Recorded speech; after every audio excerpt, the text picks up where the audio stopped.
Correction de l'évaluation sur le réseau qui consistait à paramétrer donc différentes stations en indiquant l'adresse IP, la passerelle, le DNS ainsi que les différentes adresses et paramètres du routeur.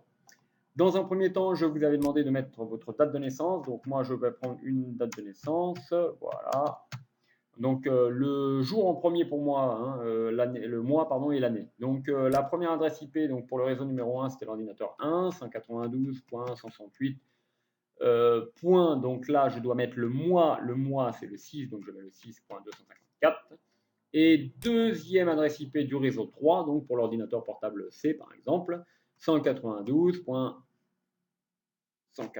pardon, point 168, point, et là je mettais donc mon jour de naissance, c'est-à-dire le 16, point 254. Voilà, donc j'ai mis deux adresses IP par rapport à ma date de naissance. Je vais définir d'abord le masque de sous-réseau. Hein, le masque de sous-réseau, on a vu qu'on prenait le 255.255.255.0. C'est celui que nous utilisons, c'est le plus communément utilisé dans nos réseaux locaux. Voilà. Donc je mettais pareil. Hein. Alors là, encore une fois, c'était à apprendre, hein, mais vous aviez donc la possibilité de revoir votre cours pendant l'évaluation et c'est l'adresse IP que nous avions utilisée pour les exercices et notamment la remédiation. Donc 255.255.255.0 et pareil, donc 255.255.255.0. Je finis par le dernier, 255.255.255.0. Pareil pour le routeur, 255.255.255.0. Allez, hop, on va faire. Voilà, tac, tac, et voilà. Donc, j'ai mon masque de sous-réseau. Ça, comme je vous l'ai dit, vous l'aviez déjà vu. Hein, voilà, il fallait le retenir. Là, je vais m'intéresser donc au réseau. C'est-à-dire, quel est le nom du réseau pour mon réseau 1, quel est le nom du réseau pour le réseau 2, quel est le nom du réseau pour le réseau 3. Un petit peu comme, vous vous rappelez, le nom de famille. Hein, j'avais fait l'analogie. Donc, pour le réseau 1, eh bien, vu que j'ai un masque de sous-réseau en 255.255.255.0, il faut que les trois premiers octets soient identiques pour qu'ils fassent partie du même réseau. Ça a été dit, redit et répété. Donc, 192.168.6. Et là, ça fait partie de l'une des adresses IP interdites. Rappelez-vous, c'est le fameux 0, donc le 0, voilà, point 0. Pour le réseau numéro 2, 186.155.20.0. Et le dernier, qui est donc le 192.168.16.0. Rappelez-vous, les trois premiers ET sont identiques. On n'a spécifié aucune station, c'est-à-dire que là je suis en 0. De la même manière que je m'appelle Monsieur Lagambagili, j'ai pas donné mon prénom, d'accord. Je suis, voilà, c'est famille Lagambagili, d'accord. Si je commence à mettre un prénom, là j'obtiens donc une adresse IP. Voilà. Maintenant que j'ai défini mon réseau, que j'ai défini donc mon masque de sous-réseau, je vais pouvoir déterminer chaque adresse IP. Puisque je sais que maintenant, pour que mon portable 1 fasse partie du même réseau, il faut que les trois premiers octets soient identiques. Donc 168.6. Et après, je choisis donc ce que je veux comme numéro de machine, mis à part le 254, parce que je vous rappelle qu'on ne peut pas avoir deux fois la même adresse IP sur un réseau. Donc je vais choisir le numéro 2. Voilà. Ensuite, pareil pour l'autre, 192.168.6 pour qu'il fasse partie de mon réseau, et je vais faire la suite, point 3.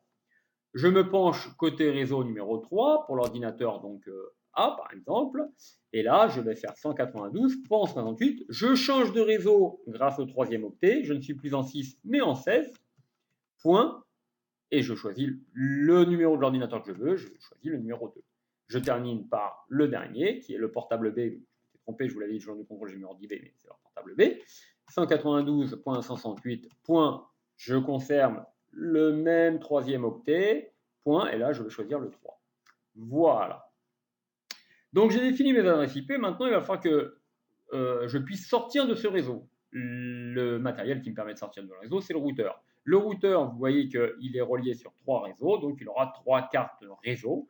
Et sur les trois cartes réseau, il va falloir que je paramètre trois adresses IP différentes. Les adresses IP vont être déterminées en fonction du réseau qui veut communiquer avec mon routeur, puisque je vous rappelle que mon routeur fait office de passerelle.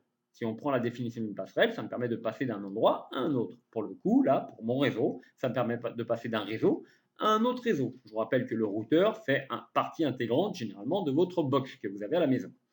Donc, comment est paramétré ce routeur? Eh bien, du côté 1, il faut qu'il fasse partie du réseau côté 1. On sait qu'il faut qu'il ait les 3 premiers octets identiques, donc 192.168.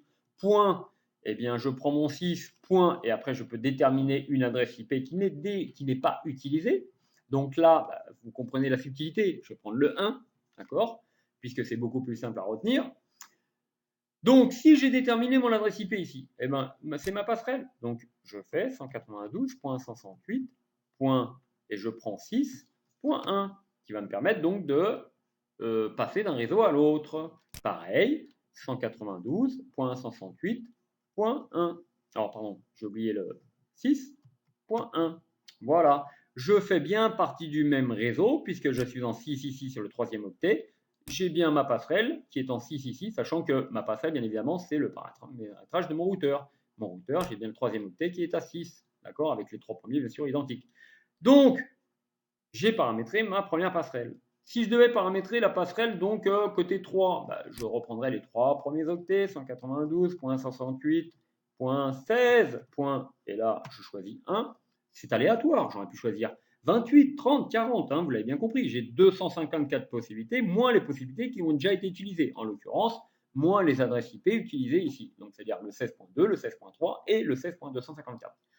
J'ai donc déterminé ma passerelle, donc je suis en 192.168.16.1 et je termine par ma passerelle qui est ici, 192.168.16.1. Voilà. J'ai pratiquement terminé, il ne me reste plus que le DNS. Le DNS, il est noté, 186.155.20.12. Je vous rappelle que le DNS, Domain Name Server, permet d'associer une adresse IP à une adresse URL ou à un nom de PC. Donc, c'est le même pour tous, puisqu'on va interroger le même ordinateur. Donc, l'adresse DNS sera la même. Voilà. Et j'ai terminé mon paramétrage.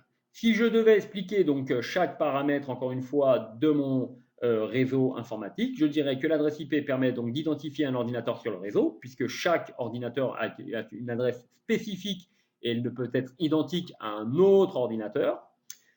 Le routeur me permet donc de passer d'un ordinateur à l'autre, puisque le routeur connaît les 3 sous-réseaux, et donc il est capable d'envoyer une information sur les 3 sous-réseaux. Et le DNS me permet d'associer une adresse IP à un nom de domaine ou le nom d'un ordinateur. Je vous rappelle que si je tape google.fr, Google est un nom et l'ordinateur ne reconnaît que des adresses IP puisqu'il est identifié grâce à des adresses IP. Donc, ce fameux serveur DNS va dire que Google a pour adresse IP 88.88.88.88 par exemple. Et donc, il y aura mon PC qui a émis la requête, qui ira chercher l'information au 88.88.88.88. Voilà, ce sont des petits aménagements, des petites subtilités, ce qu'on appelle des protocoles, qui permettent de faciliter donc la reconnaissance ou l'identification des ordinateurs sur un réseau, qu'il soit local, c'est-à-dire interne, ou qu'il soit étendu. Voilà, bonne correction et à revoir sans modération.